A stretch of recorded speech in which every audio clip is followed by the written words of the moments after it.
2 मार्च मेरे लिए ये प्रेस कॉन्फ्रेंस तो बड़ी खुशी का दिन है। ये रमज़ान महीना लगने से पहले जो ईद आने वाली है, इसको मैं ईद तो नहीं कहूँगा, बहरहाल ईद जैसी खुशी आज मुझे और इस शहरियान को मिलेंगी, क्योंकि काफ़ी जद्दोजहद और मेहनत के बाद कांग्रेस पार्टी ने जब से अध्यक्ष बनाई उसके बाद सरकार चले गई। आज सरकार में नहीं होते हुए भी पहला फंड आप शहरियान को 6 करोड़ रुपये का मैं एक तोहफ़ा देने जा रहा हूँ। अल्पसंख्यक निधि से जो मैं 6 करोड़ रुपये लाया हूँ, उसका आज ये शहर के लिए तोहफ़ा है। मैं समझता हूँ कि 6-7 महीने से बम्बई का सफ़र तय करते करते करते इस नतीजे पे पहुँचा। मैंने 29 करोड़ रुपये का प्रपोजल डाला था, जिसका पहला टप्पा 6 करोड़ रुपये अल्पसंख्यक निधि से माननीय मंत्री दादा भूसे साहब के लेटर पैड के ऊपर उनके लेटर पैड पे मिला, और कोशिश भी की उन्होंने मुझे दिलाने के लिए। आखिरी मरहले के अंदर वो मंत्री साहब के पास भी गए, अब्दुल सत्तार सेठ साहब के पास। उन्होंने कहा कि ये काम करके आपको देना है। उन्होंने 6 करोड़ रुपया इस शहर के लिए दिया। मैंने आपको बोला था कि मैं जितना शहर के आमदार काम नहीं करेंगे उससे ज़्यादा काम करूंगा। मैं आपको फिर कहता हूं कि ये फंड जो आज आया है ये इसका पहला भाग है, और मैं समझता हूं कि इसके बाद भी हो सकता है 2-4-8 दिन में 15 दिन के अंदर और एक बड़ा फंड आपको शहर के लिए मिलेगा, जिसके अंदर मैं समझता हूं अजीज़ कल्लू स्टेडियम का भी फंड है। मेरी कोशिश है कि ये शहर तरक्की करे। ये शहर के रोड रास्ते जो आज तक के ख़राब है, किसी ने नहीं किया। अल्लाह ने हमें कांग्रेस पार्टी का सदर बनाया और उसके बाद काम करने का मौका दिया। मैं लगातार शहर की तरक्की के लिए कोशा हूँ कि शहर में काम हो। उसके लिए आज आप लोगों की दुआ से, पत्रकार लोगों की कहीं ना कहीं आप लोग हमको जगह देते हैं, आप लोगों की बात में छपती है, इसके लिए कहीं ना कहीं हमारी इज्जत ऊंचे मुकाम पर जाती है। तो मैं आप लोग का भी शुक्रिया अदा करता हूं, और मैं बहुत उम्मीद करता हूं आप लोगों से कि शहर के विकास के लिए आप खबरें छापे, ना ही कोई किसी के धर्म हो, हिंदू मुसलमान जातवाद, ये सब आप लोग नहीं करते। बहुत कम लोग होते हैं दुनिया के अंदर के फिरका परस्ती चाहते। आज मालेगांव शहर के अंदर तुम देख लो, 2001 के बाद से आज 22 साल का वक्फा गुजर गया। हिंदू मुस्लिम की जो एकता है, ये शहर के अंदर एक एकता इतनी बड़ी मैं समझता हूँ अब कहीं नहीं है, कि एक दूसरे के साथ खड़े रहते हैं सब। कई हिंदू भाइयों को ज़्यादा मुसलमान भाई खड़े, तो मुसलमान भाइयों का खड़े रहते हैं तो हिंदू भाई खड़े रहते हैं। जैसे नीतीश राणे साहब ने कहा था कि मालेगांव में लव जहाद, लेण जहाद ये सब चल रहा है, मंत्री साहब ने उसका जवाब दिया। मुझे खुशी हुई कि उन्होंने कम से कम कहा कि मैंने ये गलत बात है। तो एक दूसरे के बोलने के लिए लोग खड़े हैं। तो मैं आप लोगों को यही कहूँगा कि आप अपने अखबारात के अंदर शहर की तामीर, तरक्की, भाईचारगी के लिए जगह दे। कोई हिंदू मुसलमान, कोई दूसरी बिरादरी, जात पात का राजकारण इस शहर के अंदर अब खत्म हो चुका, और कहीं बचा भी होगा तो आपके ज़रिए से उसको दफन करना है। मैं यही लोगों से आप लोगों से अपील करने के लिए और शहर की तरक्की के लिए आप लोगों के सामने बैठा हूँ। मैंने जो फंड लाया, ये जो मेरे ताल्लुकात जो मैंने लोगों से बना के रखा, ये इसका नतीजा है कि ये मैंने फंड लाया। जो मैंने ताल्लुकात, मैं आपको बार बार बोलता हूँ कि मैं सबसे मिलजुल कर आज तक के जब से कारपोरेटर है काम करता रहा, उसका एक नतीजा है कि मंत्री साहब ने मुझे लेटर दिए थे। दूसरा जो निधि आएंगी उसमें सुहास अन्ना कांदे ने भी लेटर मुझे दिया है। सुहास अन्ना कांदे के लेटर के ऊपर भी एक अच्छी सी निधि मिलने वाली है, और भी बहुत सारे मैंने ऐसे आमदार लोगों से, मंगेश दादा से भी लेटर लाया हूँ। तो शहर की तरक्की के लिए देखो सबके पास जाना पड़ेगा। हमारा झगड़ा शहर के अंदर काय का है, कामकाज का है। तो हम लोग को झगड़ा अगर मिटाना है तो कामकाज हो जाना चाहिए शहर के अंदर, चाहे वो करे या मैं करूँ, शेख आसिफ साहब करे। खुशी हुई मुझे, उन्होंने भी 3 करोड़ रुपये का फंड लाया। मुफ्ती साहब ने भी लाना चाहिए। ये शहर वेलकम करेगा, जो फंड लाएंगा उसका वेलकम करेगा। हमको फंड रहती, अगर मैं एक बात बोलता, अगर सरकार हमारी रहती तो आज हम 6 करोड़ रुपये लाए तो हम 60 करोड़ रुपये की भी लाने की ताकत रखते। बहरहाल महाराष्ट्र सरकार का भी शुक्रिया, सेठ अब्दुल सत्तार साहब का भी शुक्रिया, जिन्होंने अल्पसंख्यक निधि से 6 करोड़ रुपया दिया।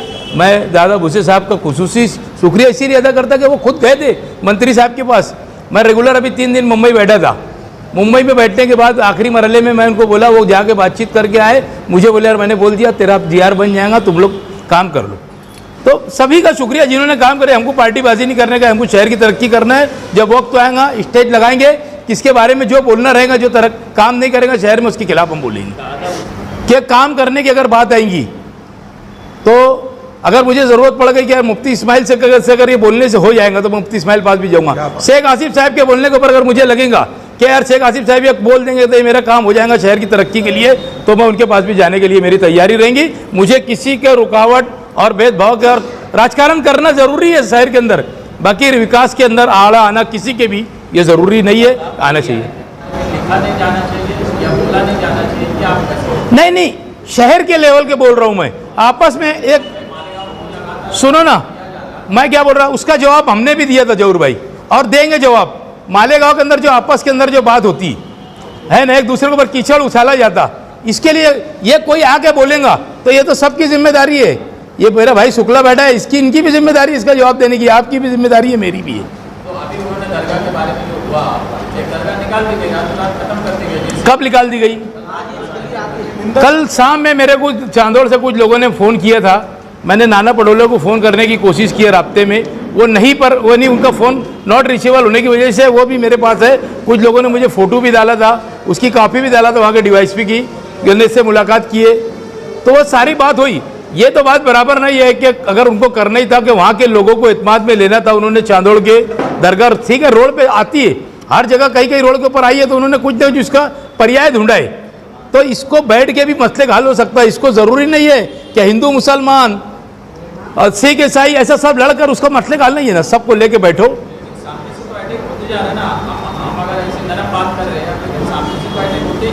वो अटैक का अपन जवाब दे रहे हैं और उसको सबसे मिलकर कोशिश करना चाहिए। ये जो चल रहा है ये भी गलत चल रहा है। अपन मैंने गांव लेवल की बात किया, मैंने तुमको ये नहीं बोला कि कोई भी आएगा और हमारे गांव के ऊपर हमको मार के जाएगा और हमारे हाथ बंधे रहेंगे। उसके लिए मैं तो बिल्कुल, आप जितना वो बोलेंगे उससे ज़्यादा मैं भी बोलने की कोशिश करूँगा। देखो इसमें लिखा है आपके लेटर में, जो प्रेस नोट इसमें 4 तामीरी काम होने वाले सिलेक्ट होते हैं। अगर पहले रोड की अगर अपनी बात की जाए सुलेमानी चौक से लेकर कांडा चौक तो कुछ हिस्सों में दरारें पड़ी हैं, उसके सबूत और वीडियो अवेलेबल। सही बात है। देखो एक बात सुनो, वो मामला दरार ऐसी पड़ी कि उसके अंदर बाल आया है, ये मैं नहीं उसका इनकार नहीं कर सकता हूँ। ये जब माल आया था, मटेरियल आया था, उसी के बाद पड़ गई थी वो। उसके बाद उसको फ़ौरन शिकायत करे जहाँ मटेरियल बनता है ना, ये मैंने खुद शिकायत किया कि यार ये मुझे देसी मालूमात मिली। आदमी रोड बना रहा है, उसके अंदर दरार अगर आ गई तो मैं खुद भी चाहूँगा ना, मेरा अपना बनाया हुआ काम है। तो वो उसके अंदर मटेरियल के अंदर कुछ हो गया था, उन्होंने फ़ौरन उसको ये किया और उसके बाद तुम देखो उसके जहाँ पर हुआ है उसके आगे नहीं हुआ है। ऐसा कहीं कहीं हुआ है खास जगह के ऊपर, मैं नहीं बोल रहा आपको। वो कोई काम करने वाला तो पैसा देने वाला है ठेकेदार, वो कोई फुकट में मटेरियल तो नहीं ले रहा। अब इतनी बात तो तुमको मुझे पूछना भी नहीं चाहिए। अब हुआ होगा तो कोई मैं चलो भाई उसके अंदर मैं खड़े रह के पूरा ऐसा कराया, छोटी छोटी सी चीज़ है, हो गई होंगी। 3 करोड़ की लागत से बना है, छोटा कैसे? नहीं, दरार छोटी सी है, काम छोटा नहीं है। काम तो इतना बड़ा है कि किसने भी 3 करोड़ का काम आज गिना देना। एक सियासी आदमी ने मालेगांव के अंदर कि मैंने 3 करोड़ का एक काम रोड का किया, चलो तुम्हारे जो तुम किसी को अगर मानते हो तो उससे पूछ के मुझे बता देना कि तुमने 3 करोड़ का एक रोड बनाया क्या। आमिर को बुरा बोलना मकसद नहीं है, 4 काम आपने फिर से लाए तो वैसी हालत ना हो। वैसी हालत नहीं है उसकी भी, जैसी तुम पूछ रहे। तुम्हारे हिसाब से बोल रहे, बात अलग है। अगर थोड़ी सी बाल आ गए, भाईचारगी के अंदर झगड़ा होता तो उसमें दरार आ जाती तो रोड है। सुनो, अभी तुम अगर किसी के बारे में बोल रहे ना तो तुम मेरे इससे बोल दो, शेख इमरान साहब ने रोड बनाए थे, कहाँ कर रही है मेरी बात। तुमने खास तौर से आसिफ भाई आपको बोल रहा मैं कि मेरी बात रिकॉर्ड के ऊपर लेके उसने डालना। शेख इमरान साहब ने तीसरा शब बारात थी, ये 17 लाख रुपये का बड़े कब्रिस्तान के पास रोड बनाए थे। पहली बारिश के अंदर रोड नहीं दिखा, पहली बारिश के अंदर बनाने वाला शेख इमरान जो शेख रशीद साहब का लाडला है उसने बनाया था। ये इतनी सी क्या बात करे एक बाल की जैसी दराड़ की, ये कभी आज तक ना अखबार में लिखे। तुम्हारे में जरूरत होंगी तो लिख के बताना तुमने, और मैं मीडिया को ललकार के बोलता है बात कि एक बारिश में नहीं रहा, एक नहीं अनेक काम भ्रष्टाचारी के हैं। बहरहाल मुझे उसके ऊपर बोलना नहीं है, मुझे ललकारो मत, मैं साफ किरदार का है, मैं साफ बात करूंगा। कभी बात आएंगी तो मैं कान में नहीं मैदान में बोलने वाला आदमी है। तुम लिख लेना, तुम्हारी ये बात पहुंचा देना तुम्हारे नेता जो अगर होंगे उनके तक के कि 17 लाख रुपए का बड़े बड़े बोर्ड लगाए गए। मैंने रोड के ताल्लुक से सवाल पूछे, आपने जो उनको जवाब दिए कि यार ये क्या तुम्हारे नेता को खोल देना, तो क्या ये जवाब मुनासिब था क्या? नहीं, मैं मैंने पहले बात बोला था, तुम मेरी बात पे ख्याल नहीं करते। मैंने क्या करता, हर आदमी अपने अपने नेता को चाहता, यानी मैं नहीं बोला कि तुम वो उसके आदमी है। नहीं, मैं ये नहीं बोल रहा। मैं वो जवाब तुमने, मैंने सवाल पहले जवाब दी, इसका क्लियर किया। हर आदमी चाहता। अभी अय्यूब भैया सुनो, अय्यूब भाई जैसे शेख आसिफ साहब के एकदम यानी क्या बोलते प्याले हम निवाले। बहरहाल मैं उनके भैया की इतनी इज्जत करता कि मेरे साथ में 1-2 घंटा बैठ के बात करते। मैं सब लोगों की बात उतनी इज्जत करता जितनी उनके लीडर की भी करूँगा, उससे ज़्यादा तुम लोग की करता। आदमी कार्यकर्ता से लीडर बनता, जरूरी नहीं है। देखो निहाल साहब का एक दौर था, कितनी ऑटो से चुन के आते थे। बहरहाल वो वक्त तो उनका गुजरा कि आखिरी वक्त में वो कहाँ पे आ गए थे। जरूरी नहीं हर आदमी किसी के साथ रहेगा। तुमने एक चीज बोले कि भाई वो इमरान शेख रशीद ने वो रोड बनाया था, तो हिम्मत है तो छाप के बताना। जब वो रोड गायब हो गई थी वहां से, तो हमने वो भी दिखाया था वो रोड को कि यार इस रोड देखो 17 लाख रुपए की रोड थी, एक ही इसके अंदर चले गए वो।